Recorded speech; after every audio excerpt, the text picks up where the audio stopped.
Thank y'all so much for coming. Good evening. I am Michelle Summerall. I am the Vice President of Instructional Services, and thank you so much for coming in person. I know that this is a new world, and we are so thankful that you're here tonight to celebrate Mr. Ward. I extend a special welcome to you this evening. I'll go ahead and take this off,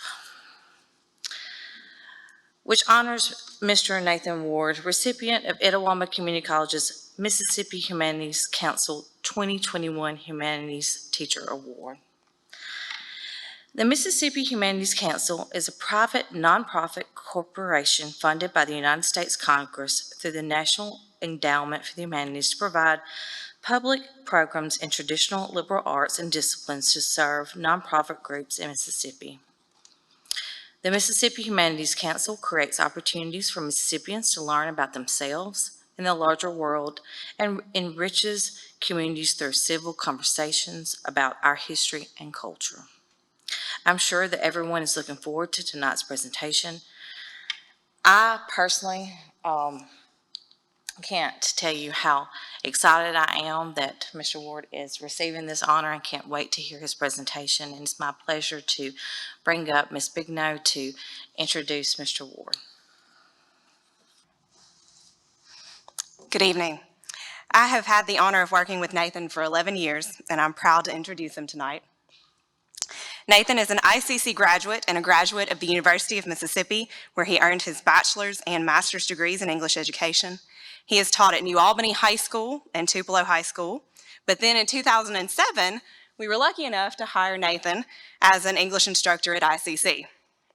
He shows up early and he stays late, and for the past 3 years, he's built supplemental instruction from the bottom up for both the Fulton and Tupelo campuses and from multiple disciplines.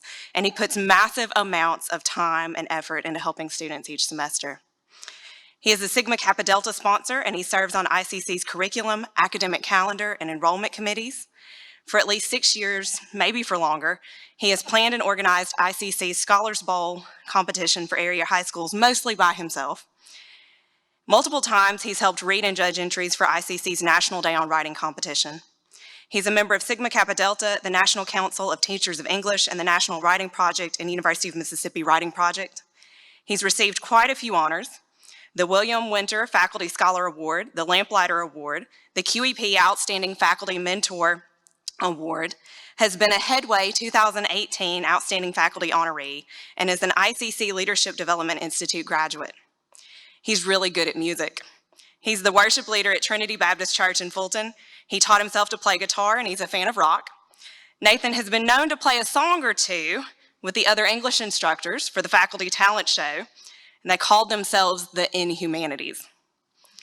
Perhaps most important to Nathan, he and his wife Kelly are the parents of 3 fantastic sons, Eli, Brady, and Luke, and they've done an excellent job there too with those 3 boys. Nathan is dedicated to everything he does. He very much deserves this award. Please join me in welcoming Mr. Nathan Ward.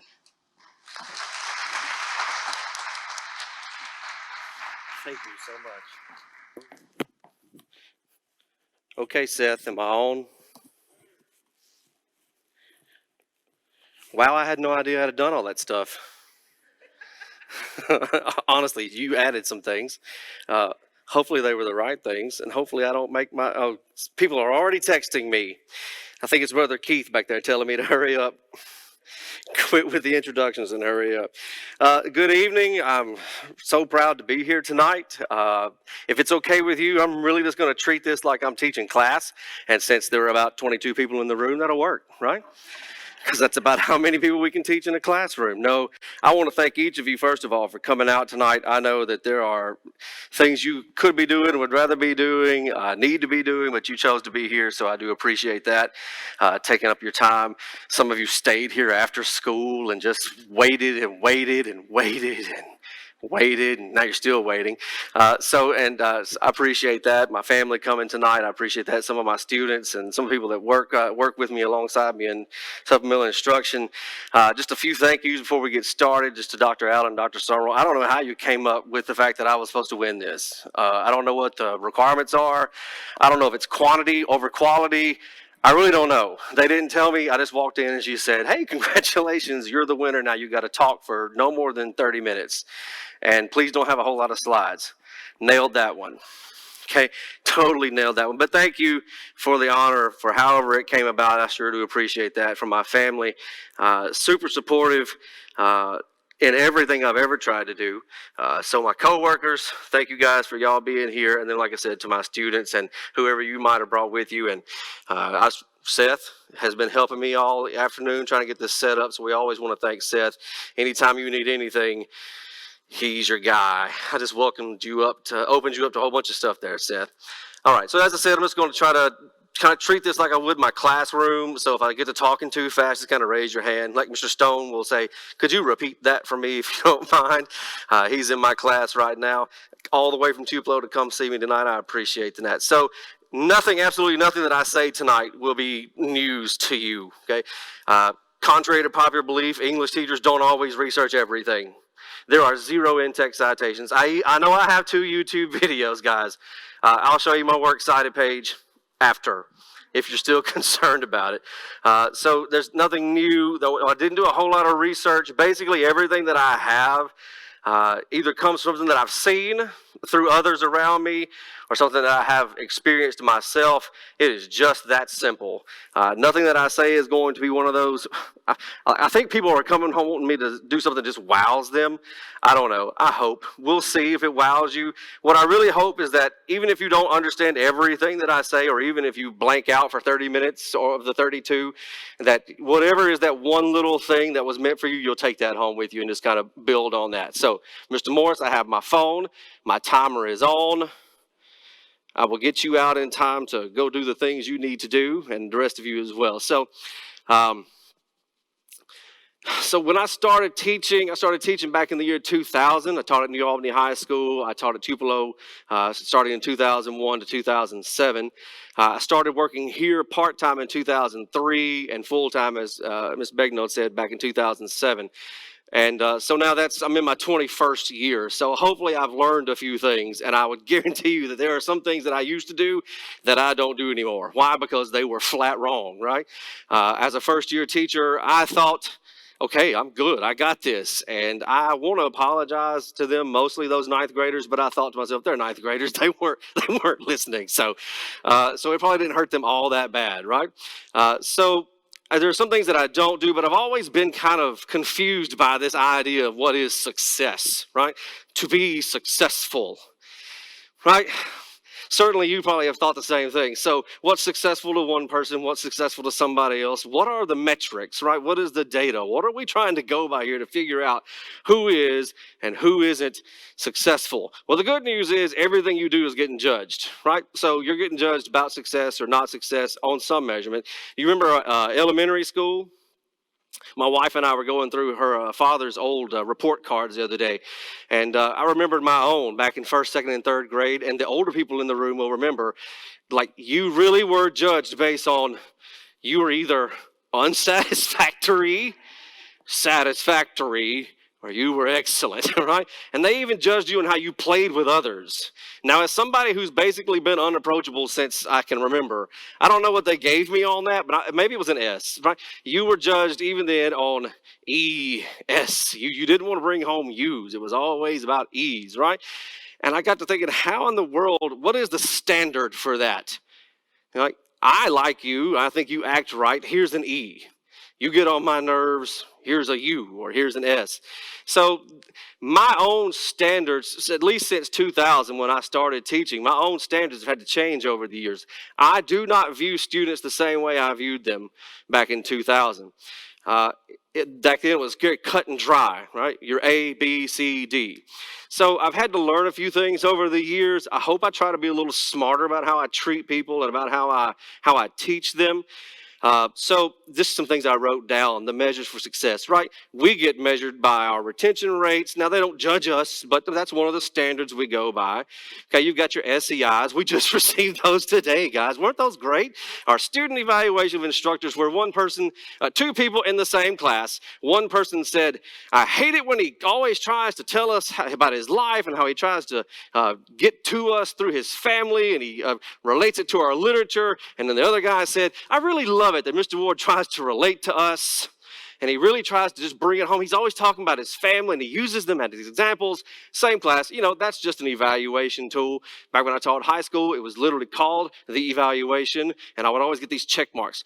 Mr. Ward, you'd be an excellent teacher if you just do your lesson plans, right? So that's a true story. Tupelo High School, right? So how is success measured? How do we look at people and determine who is or who is not successful? So I have this question, and it came to me just a few years ago. As Ms. Begno said, I've been trying to work on some student success things for about 3 years. We were on a school trip with Eli. He was at UAB on a junior preview day, and they mentioned something about supplemental instruction. I thought, that sounds like a great idea. We have people who are literally taking the same class 3 or 4 times, and that's not even on their list of things that they have to take. They've got to take Comp 1 and college algebra, and they're still in beginning English the 3rd time. That's not right. Okay, and it's not right, and it's not the teacher's fault. It's not the students. We just got to offer them something. We got to, push. So I'm just trying to push a little bit. The question that I had was, is the student who comes to my class, makes an A on every paper, more successful than the person who dropped my class, comes back the next semester and makes a B? Who was more successful? You tell me. You don't know the answer, do you? Right? You've been told, well, the person who makes an A, because A, standard, success, excellent. What about the person who went to college for a year, dropped out to get married, stayed out of school for a decade, raised 3 kids, worked at night, right? Very rarely ever home. Came back to school and decided to go get a degree in education. Okay, taught for 7 years, decided that's not what my purpose is in life, and is now back in school, right? In nursing school. Would you say that person's unsuccessful because I don't know are they ever going to get it right? I know she feels that way. That's my wife. And let me tell you what she is right now. Last semester of nursing school, she's knocking out every test. She aced every test in her education classes. She was the best teacher I've ever met, honestly, right? She is successful whether she ever goes to school, whether she ever completes nursing school, whether she had ever taught a single day. Why? She got these 3 boys right here, right? I like you. You can smile, guys. I like you, right? I told them I was going to talk about them, but I wasn't going to say anything bad. And so, but on the outside looking in, we would look at someone like that and say, well, I don't know. Yo, that's success. So what I just wanted to talk about tonight was just a little bit like, how do we measure that success? This is going to sound terrible. Who are we to decide who is successful, right? That sounds awful, but it's really true, because we think in these like compartmentalized boxes of this is what this is what this is what this is, right? I just want to kind of expand our thinking. So I want to just start by showing you, is this going to work? Crossing the bar, attaining student success. We'll talk about that title just in a minute, because who knows where it came from, right? So one of the greatest successes that I know of was born out of what was one of the greatest failures my father thought he ever had, right? So when I was 13, 14, 15, my father and my uncle owned a furniture business, right? And you may not have known that, but I grew up in the furniture factory. I was popping staples at the early age of 14. I'm glad I'm a teacher now, because I could not do that for the rest of my life. And there are a lot of people that could. I couldn't. My dad was a very successful businessman. My uncle was a very successful businessman. They were running 3 buildings, and they had many, many employees. And then the salesmen, out of lack of communication, began to sell more than we could make. And we were running day and night. And so to the tune of about what, Mom, $150,000, somewhere between that and $200,000 in debt. Just outsold everything we could do. And then they ran off, My dad had to shut all 3 buildings down. He had to lay off every employee who depended on him, and he was miserable. And my uncle was popping Rolaids every day, popping Rolaids at a multiple rate every day because he. So what do we do? Do we do bankruptcy? Well, let's just do bankruptcy, right? My dad said, we are not doing that. My uncle said, we are not doing that. And so what we did was we stopped everything and we moved into this building. And it looks exactly today like it did back in 1992. And this is an old milk barn converted into a furniture factory. You want to see the inside? There you go. It looks exactly today pretty much like it did then. And that's where I worked from the age of 14 to about the age of 34. Okay? Every day, every night, after football practice, after class, on Saturdays. My wife and I were married on Monday, Wednesday, Friday. It came here Monday, Tuesday, Wednesday, Thursday, Friday, Saturday. I was there. I would leave church and go there lots of nights until the day that my dad wrote that last check to that last debt and said, I'm done. And I'll tell you, I don't know if I've ever seen him happier than at that moment, right? Because, not just because he had paid everybody off, because he set a goal, and I'm not going to do this, I'm going to do the other thing, right? I'm going to do the thing that's harder, that's much harder. I'm going to do that thing. And then he did it, right? And he wrote that check out, and the burden's gone off the shoulders, right? My uncle, he like puts the Rolaids down and picks up a milk dud instead. It was like a great day, yeah? So when I talk about success, it takes different looks. Okay, and this is what I do when I teach. Most people would bring an iPad. I just have the old notepad here.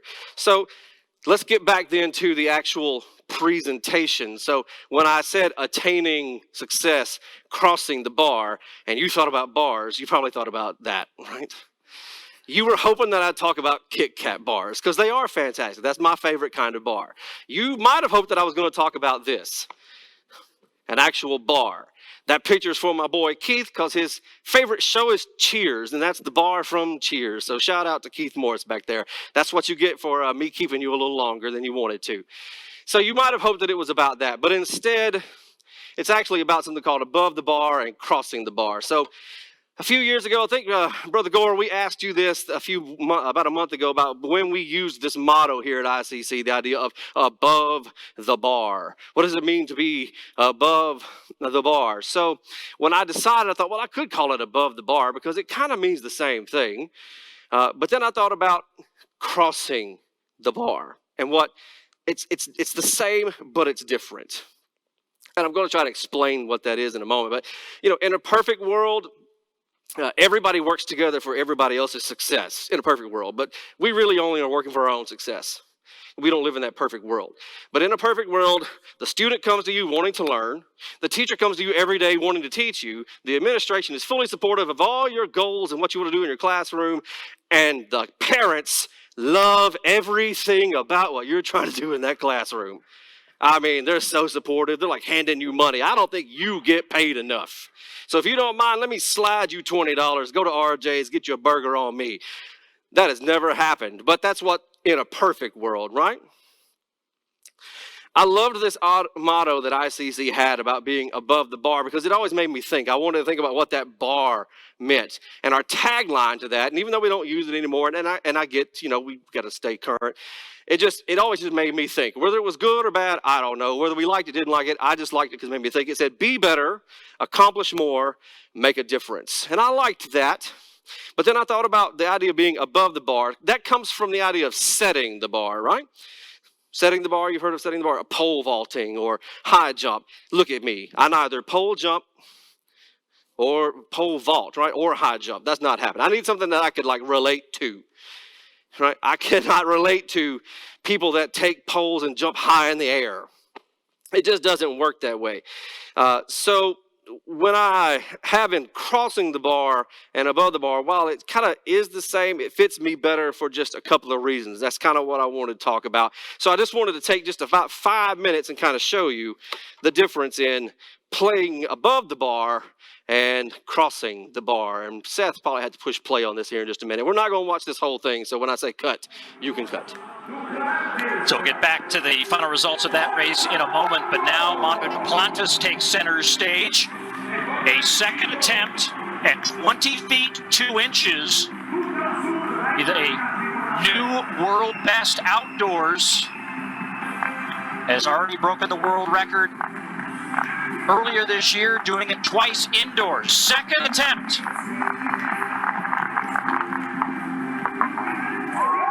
And that time he got it. How awesome is that? Yeah, I can't do that. That's okay, brother Seth. That's Best good right ever there. indoors and now best. So he sets a world record indoor. He had just set the world record for outdoor. 20 feet, 2 inches in the air, he jumps over a bar. That's the idea of setting the bar. What's he going to do next? 20 feet, 4 inches, right? He's going to keep setting the bar higher. And while I get that, for me, the idea of crossing the bar just kind of worked a little better because I'm a literature teacher. I teach lit. The poet Tennyson wrote Crossing the Bar. I teach Crossing the Bar, right? So I started to go with that. I decided to go with that. So before I look at the poem itself, let's just let you look at what it means to cross the bar. So when you are, it's a nautical term, right? So you're in a ship, right? And you're trying to go out into the ocean. So let's talk about this for a moment. You ever been in a swimming pool? Okay. I'm a shallow end kind of guy, right? And so I walk very carefully. If you've got the regular pool, what happens? You keep going a little deeper and a little deeper and a little deeper. And then all of a sudden, what happens to all that stuff that was just under your feet just a minute ago? It's gone, right? What you have done in that swimming pool is you have just crossed the bar, right?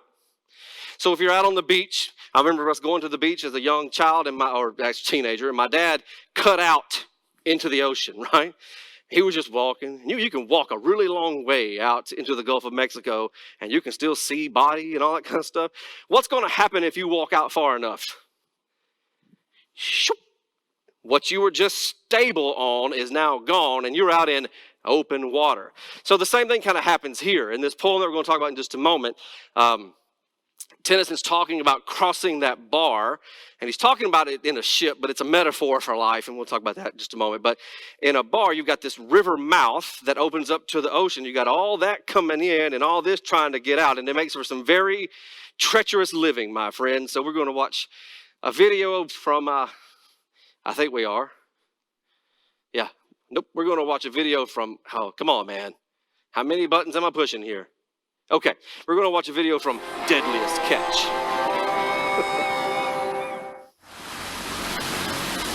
I would like you to listen to what the people say about having to cross this bar. Just off the coast of Oregon. 50 fathoms below the water's surface. Thousands of crab pots soak on the ocean floor. The 2016 Dungeness Crab Derby has begun. In the Pacific Northwest, most boats fish just a few hours from shore.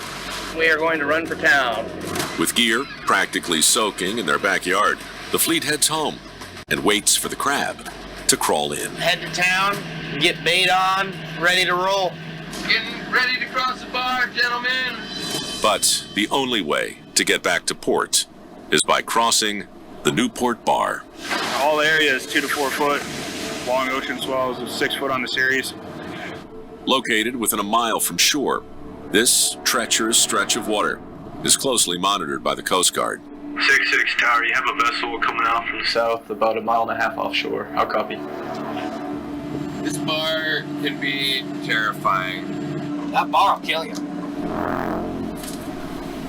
I mean, you gotta respect it. The river bar is a passageway between two man-made jetties connecting Newport Harbor to the Pacific Ocean. Under the surface, water from the harbor flows out, colliding with currents coming in, creating monster waves that can exceed 30 feet. It's impossible to tell when or where these waves will strike.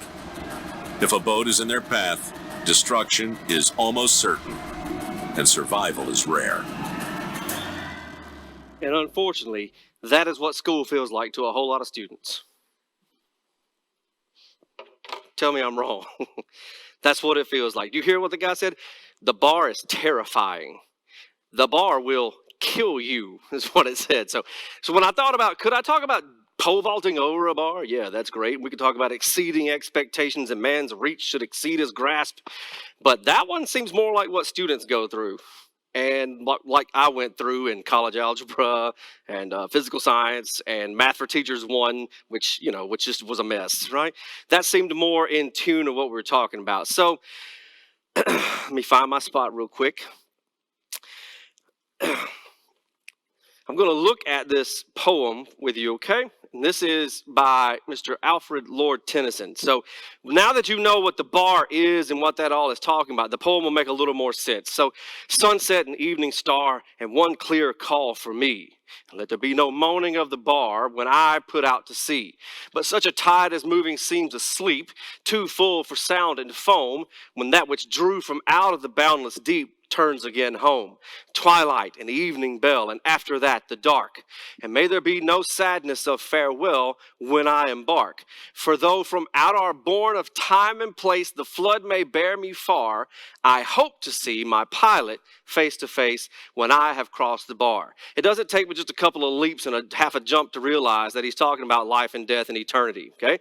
So you're on the shore, you're on safety, you're good, life is happening. Then when you get to that bar, that's death, and then open water is eternity. Okay? And so he's talking about when I leave this world, let there be no moaning, let there be no sadness, just let me go. Just let me go. All that treacherous stuff, I hope it's just a calm, peaceful, no moaning of the bar. Let the tide be moving as if it seems asleep. I don't want to go out hard. I want to go out soft. It's okay if I just fall asleep and not wake up. Something along those lines. We all interpret things differently, but I looked at it and said, you know what? If the bar is that treacherous where people are begging it not to be harsh on them, I want to talk about that just a little bit. So this is where the whole crossing the bar came from, because that is a treacherous journey to get across that into open water where you feel a semblance of okay, right? There is some unknown to eternity, and that's not what I'm talking about. There's also some unknown when you figure out what it is you're supposed to do, and now the person says, all right, now go do it, right? Just go do it. Dr. Summerall gives me a task, and I say, all right, I'm going to be able to go talk to her about a whole lot of stuff. And she says, Nathan, the thing I like about you is that when I tell you to do something, you just take it and go. So one time in her office, I walked up, and she said, what do you want? I said, I just want you to tell me yes. And she said, well, okay then, yes. I said, I figure if I'm doing it wrong, you'll tell me to stop. And she does. So what I wanted to do was to look at this.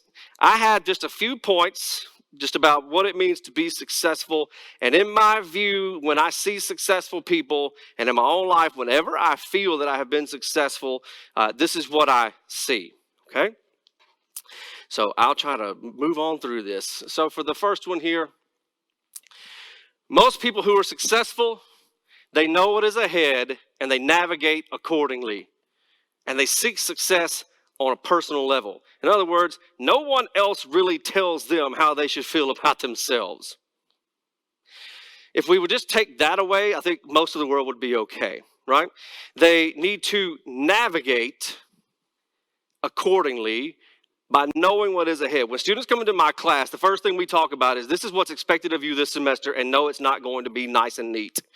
It's going to be, I need you to make every little thing be correct. Little things make a big difference. I know you don't care about font. I know you don't care about font size. I know you don't care about margins. I know you, and look, honestly, neither do I. Here's what I care about. Can you follow the rules? Not only that, will you follow the rules? Because the person that will follow the rules can be successful. Now, I know there are some rule breakers that are successful. I get it. So I'm not saying it's going to fit every person, right? This is a thing, but when students come to my class, that's the very first thing we discuss. They can assess what it's going to mean to them to be successful. I just want everything you've got. If everything you've got is a C, I want everything you've got to get a B. If everything you've got is an A, then don't mess up one time and just be like, well, I only wanted to do I was so busy in my other classes. I am sorry. Every teacher in this room is going to tell you the same thing. I know you've got a math test. I know you've got a science test. I can only worry about my stuff. Right? I love you and want you to be successful in everything, but I'm not grading your math test, right?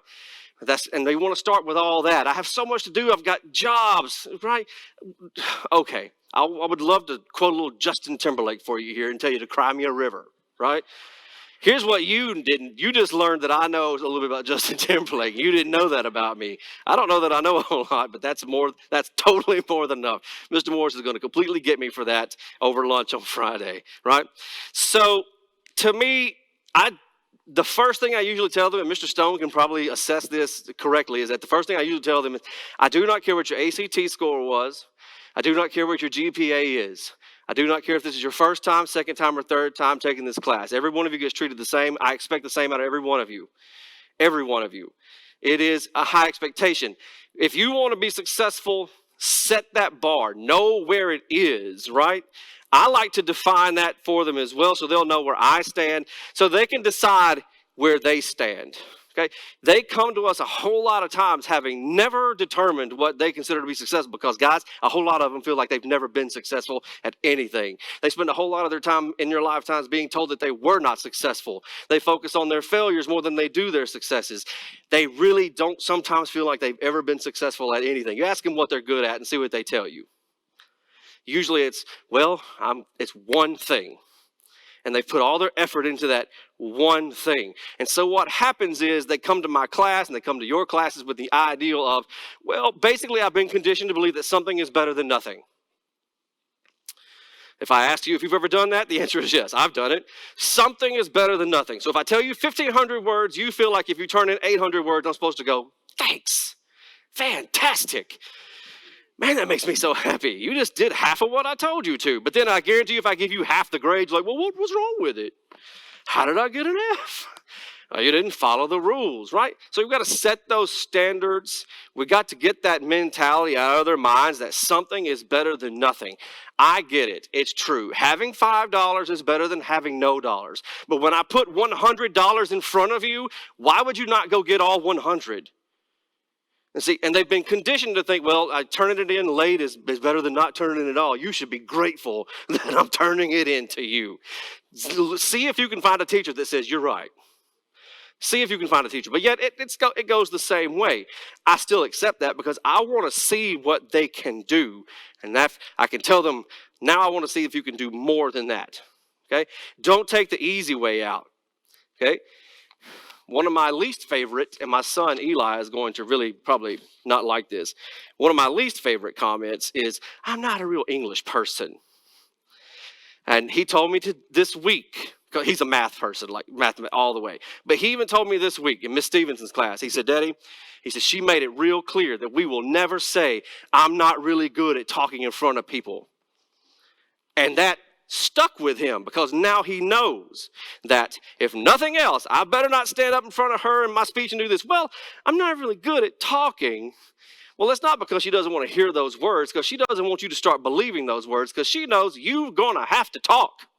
It's coming, right? I hope I'm right on that, Miss Stevenson. That's what they told me in speech class, and here I am talking 25 years later. So when I thought about that, that kind of happens a lot. We get told, I'm not this kind of person, I'm not this kind of person. And what's happened is they've, I guess, feel like they've never been really successful enough to even continue to attempt the fact, and maybe that one day they might.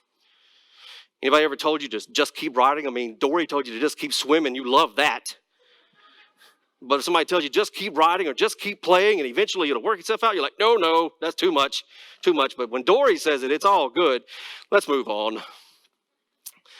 This is another successful trait I see. People who cross the bar, they consistently challenge the ideas of what one person can do.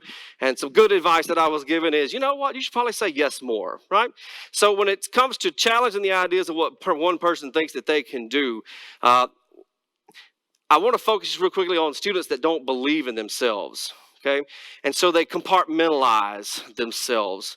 And it happens really early on. And I'm as guilty as anybody. You want your kid to be the basketball player or the baseball player or the football player, okay? And they'll compartmentalize themselves then.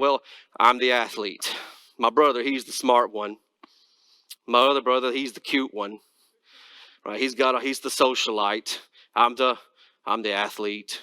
And so that means, all you can expect out of me is athletic stuff, right? You've heard these words. I know I'm a musician. I do music things, which means that you apparently can't do geometry. Just automatically, right? Just out.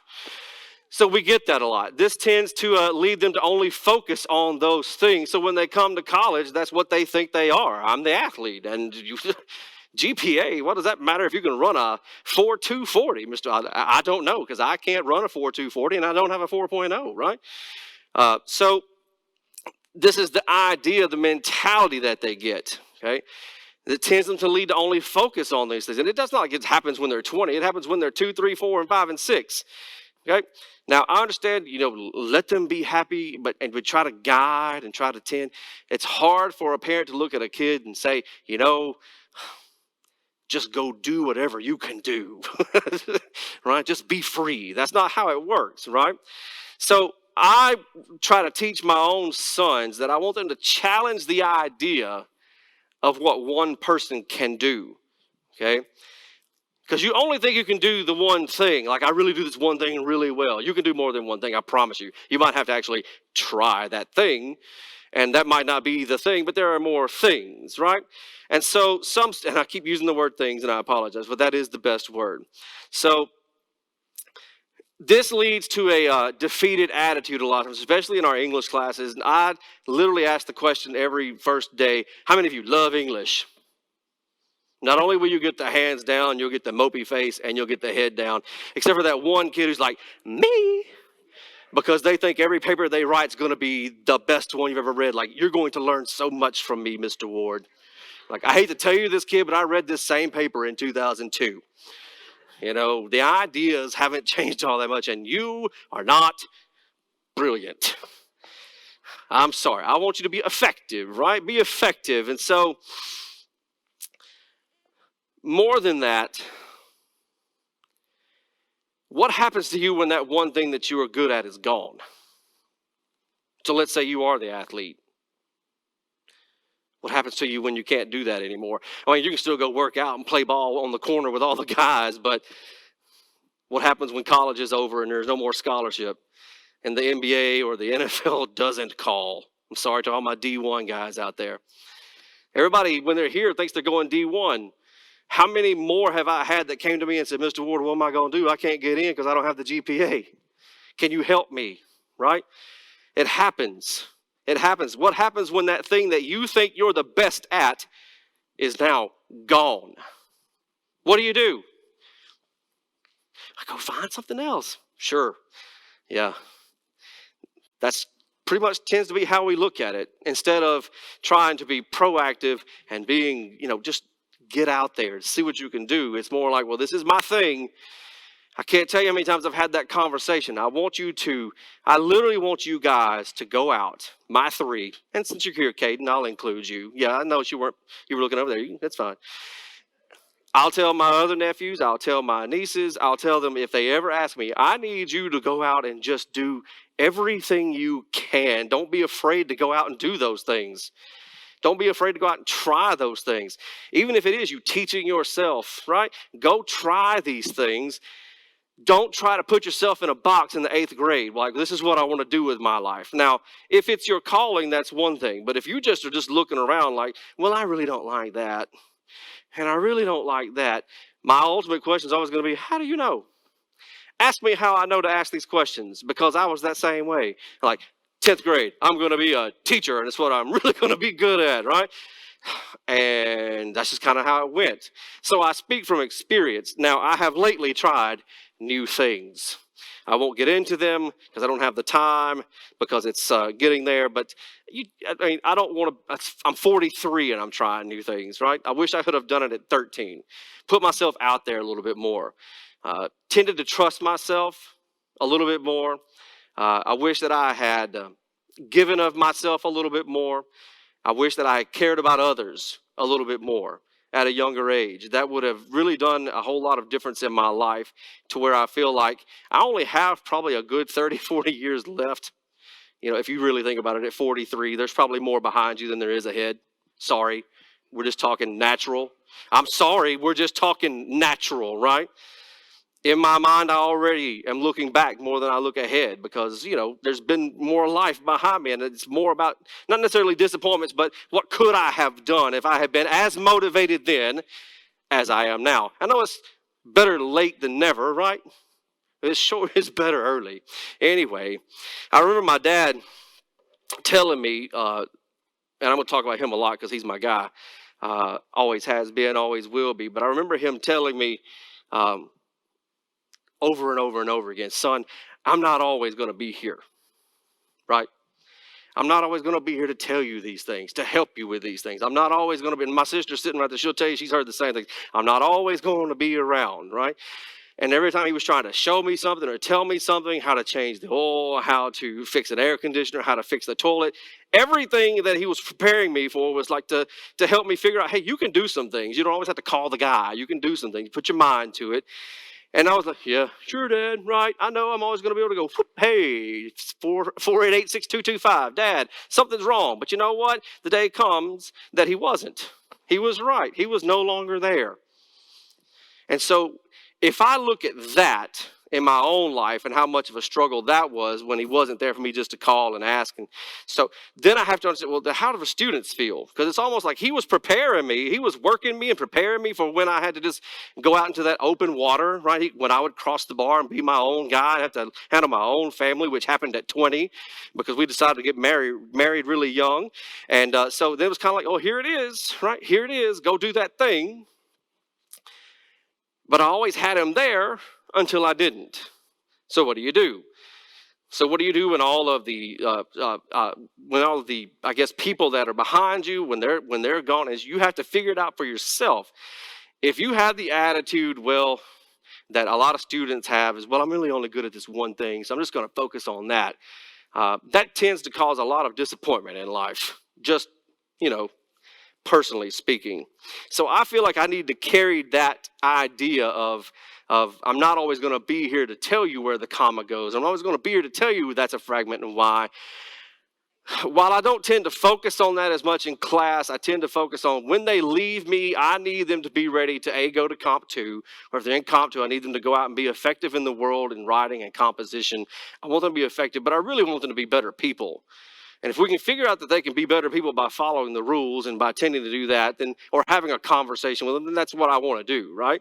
If they never learn what a comma splice is, I would much rather them learn how to just say when somebody says, hey, would you do this? They say, you know what? I think I can do that. Let me have that, right? Because people challenged me when I was growing up and when I was in school. And because I now challenge myself not to believe the old lie that I can only do one thing. I can do lots of things. So I'm almost there. I know. Wait, this part's probably going to be a little bit. Grown? No groan. Okay. So to cross the bar, people who cross the bar, and this is probably my favorite point when I thought about it, I was like, oh, that's good because that just taught me some things. People who know how to cross the bar, they take advantage of the people who invest themselves in us. Now, I don't mean take advantage in like, oh, I'm so taking advantage of this guy. He has no idea what's coming. I'm going to take him for all he's worth. They do try to do that. But what I'm really asking you to do is to actually take the time to listen and take advantage of the people who actually care about your success. Crossing the bar is super difficult, right? Because it's all good. You're on shore, you're walking out, you're looking around, you're waving back at shore, I'm all good, and all of a sudden it comes out from under you. What do? It's sink or swim time, right? So what do most of us do? We think about the people who came before us, right?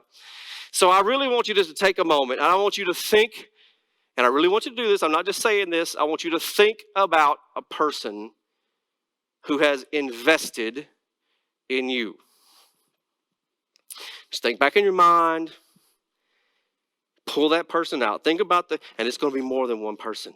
You think about the person who has invested in you. Now, invested in you means they pour into you in an effort that later they want to see something come out of that, right?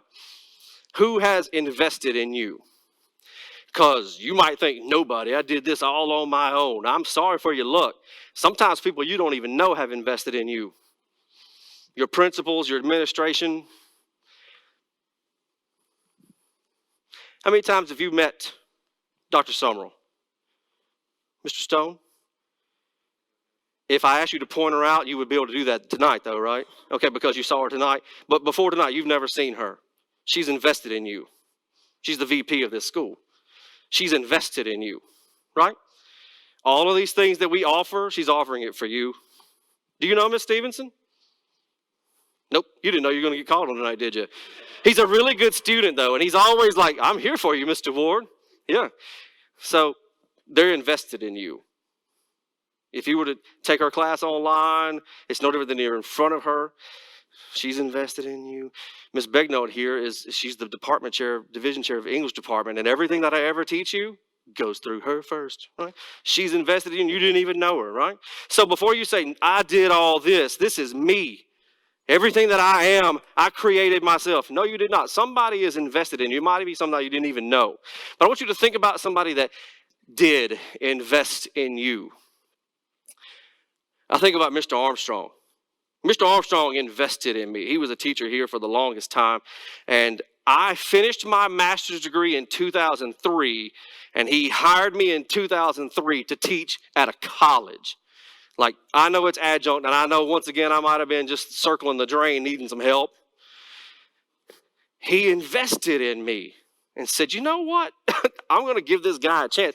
I then felt like every summer class, evening class, I taught Monday, Tuesday, and Thursday evening classes often, not all the time, but it would be that awful 3:45 to 5:45. It was terrible. I go straight into teaching the 6 to 8:40 class, and everyone he would offer, yes, sir. Yes, give me.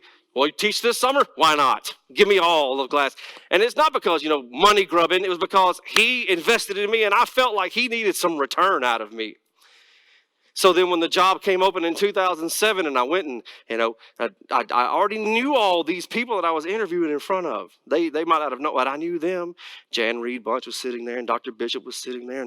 And Dr. Bunch looked at me and said, what's it gonna take to get you away from Tupelo? I said, are you lying? Are you crazy right now?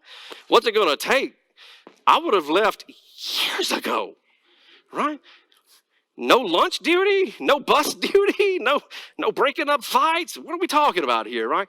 She invested in me. So that means I felt like I needed to give them everything I had. I think about Miss McCormick, my English teacher, and eventually I took her place here when she decided to retire. But on the first day of school, when I walked in to get my classes, she said, what's your major? I said, English education. I'm going to be an English teacher. And I probably said it just like that. And she said, and you've already had comp one? I was like, I have. She said, you're mine. I'm like, I don't know what that means, but okay. I was hers that day. She put me in her class, and in another class, and every day it was, Mr. Ward, how are we doing our classes? She invested in me, which is why it was so special to me when it came full circle, and I got to teach in her classroom, and I got to use her podium, and I got to use half of her notes because she just gave it all to me. She invested in me. Then I think about the people that I've worked with over the semesters. When I was in high school teaching at Tupelo, and I thought I knew what I was doing. And I thought I knew what I was doing, but I didn't really. And Ellen Shelton and Debbie Milton would sit me down every day and have lunch with me, the new guy. And these are not just teachers. These are super teachers, right? And they invested in me, which is why today I still feel like every once in a while I need to give somebody a little shout out, call them. I want you to know I'm still doing the thing, right?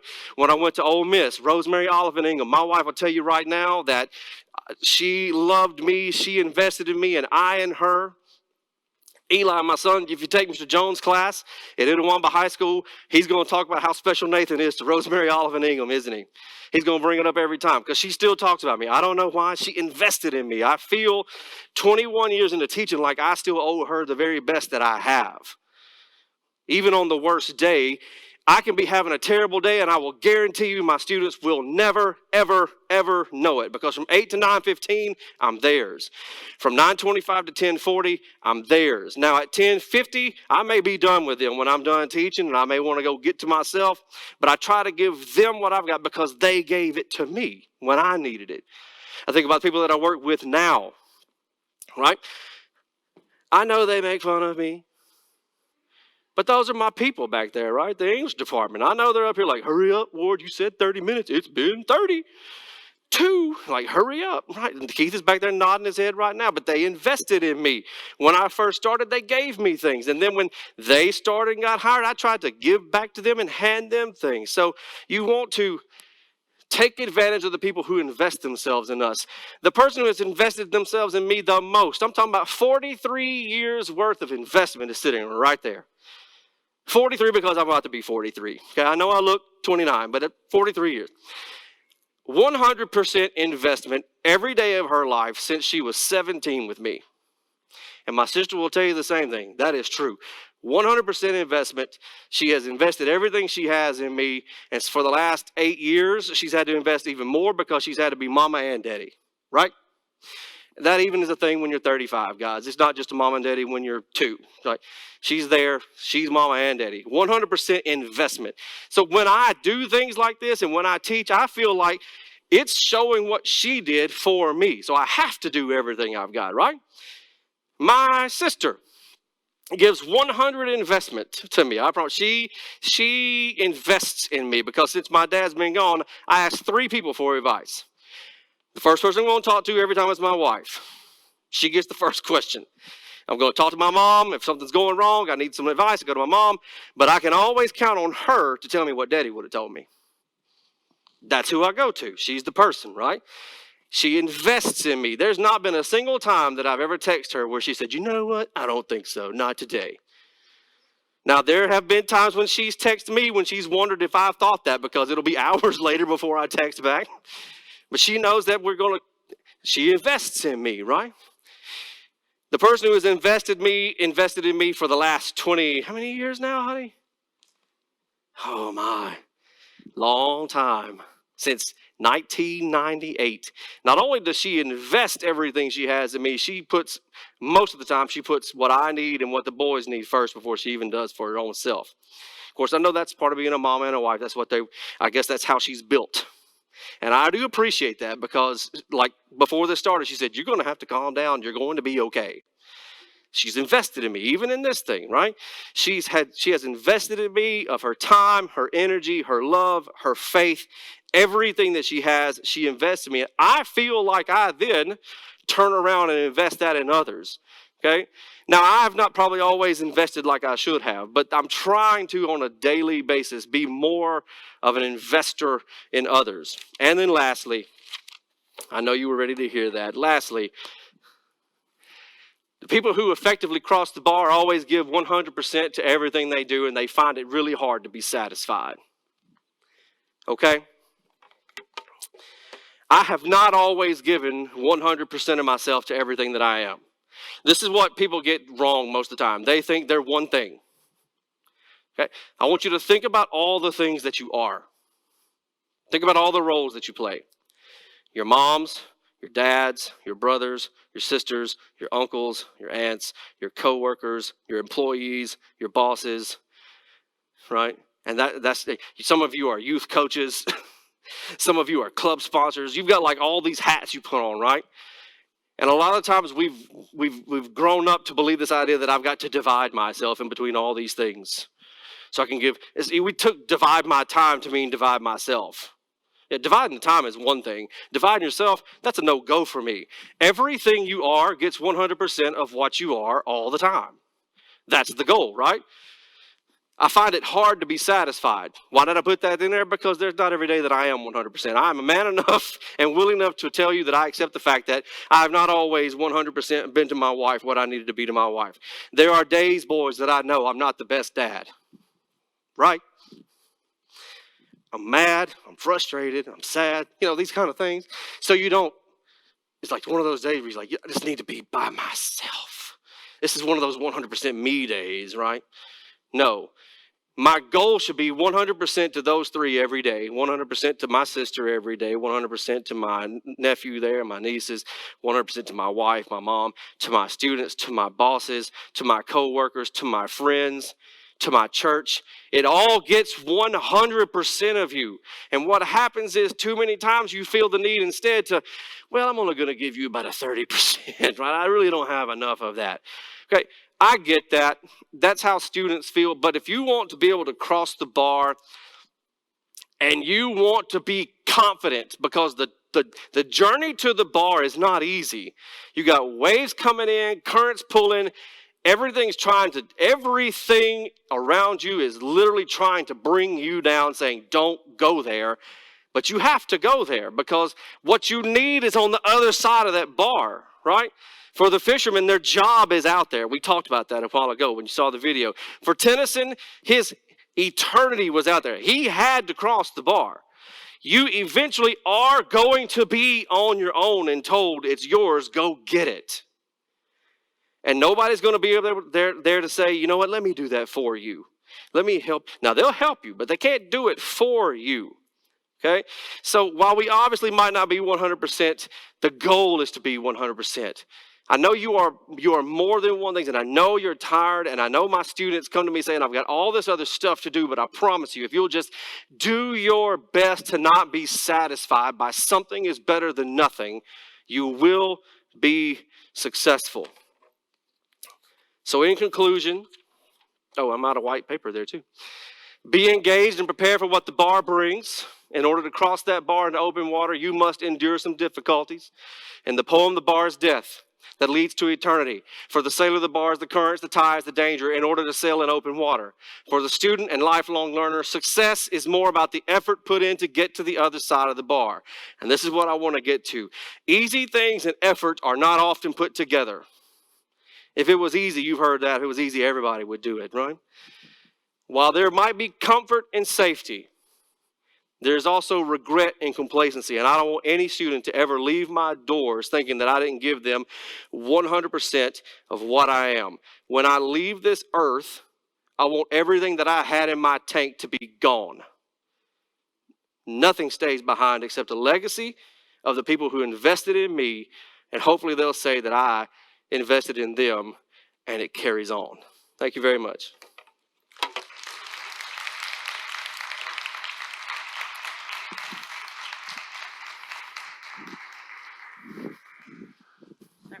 Oh, stay here? Yes, stay here.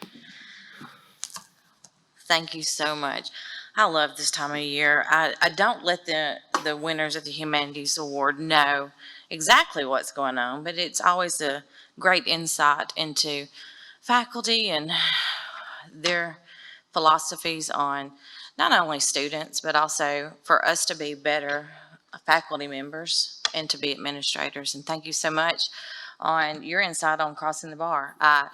That visual of crossing the bar was amazing. And for me, in dealing with students and their struggles and with faculty in dealing with struggles, particularly in the last year and a half, it was amazing. Thank you so much. And we will definitely, as we're live streaming, and hopefully put that recording up for professional development for others to see, not only for our employees and staff and faculty, but also hopefully for our students.